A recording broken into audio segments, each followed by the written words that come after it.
Sual: Allahın sevmədiyi halal hansıdır?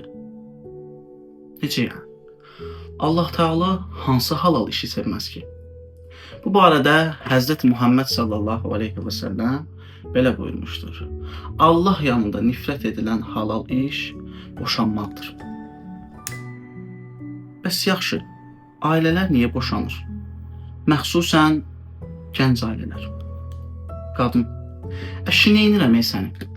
Falan kesin ərini də görürük. Yoldaşının əlində iPhone 17 Pro Max, qızılı qızıl, pulu pul. Bütün gün gəzməklərdə uşaqlarına vaxt ayırır.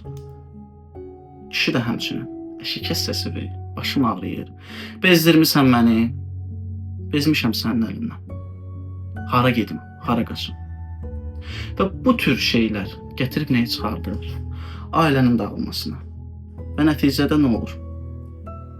Övladlarınıza yarımçıq uşaqlıq, puç olmuş xəyallar yaşadırsınız.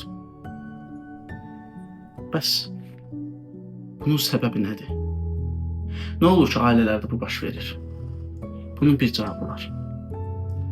Ən əsası Allaha inanmazlığı, zamana etibar etməmə və sevgi azlığı. Bəs yaxşı, biz nə etməliyik?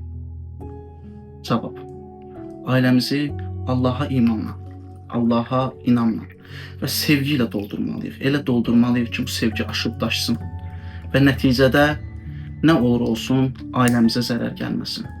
Sevgi çox olduğu təqdirdə, Allaha inam çox olduğu təqdirdə ailələr dağılmaz, məhv olmaz. Ailələrinizi qoruyun. Allah sizlərdən dünya və axirətdə razı olsun.